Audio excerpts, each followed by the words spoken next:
Webster's dictionary describes policy as a definite course or method of action selected by government, institution, group, or individual from among alternatives and in the light of given conditions to guide and usually to determine present and future decisions.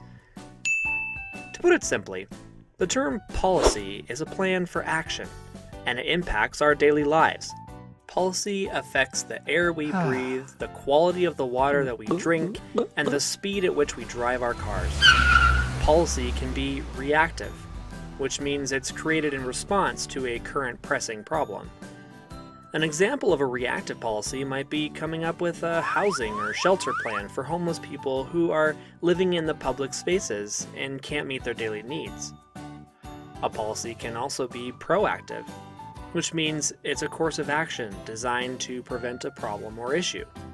An example of a proactive policy might be issuing government rebates or kickbacks if old gas-guzzling cars are traded in for more energy-efficient vehicles.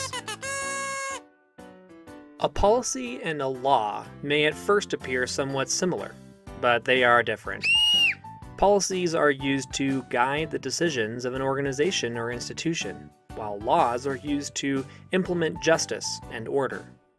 So for instance, a school might have a late or missing school policy, which guides the students and school's actions for what to do if a child is late or misses school.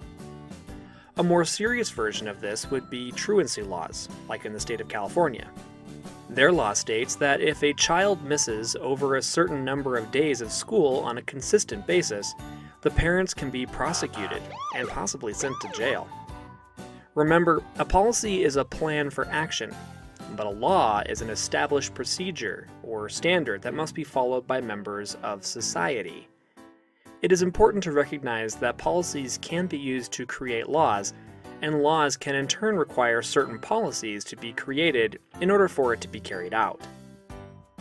It is important to remember that anybody can generate policy. A policymaker is someone who makes decisions for a collective group or organization. Good policymakers base their decisions on the best scientific data available. To better understand the role of policy in our everyday lives, let's look at it in the context of the environment. Environmental science can be described as being an interdisciplinary field. Policymakers in this field develop policy by drawing from scientific and non-scientific fields to better address and understand environmental problems. In other words, coming up with good environmental policy requires having accurate scientific data as well as an understanding of the people involved in an environmental problem or issue.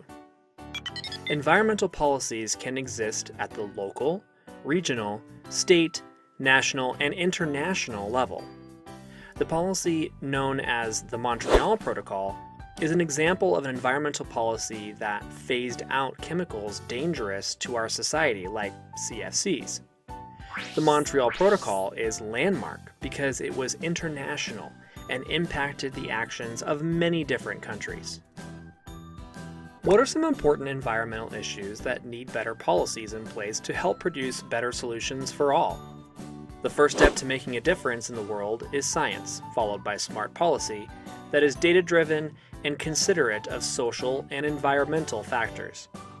What you learn about policy today will help you to create better decisions and plans for the future.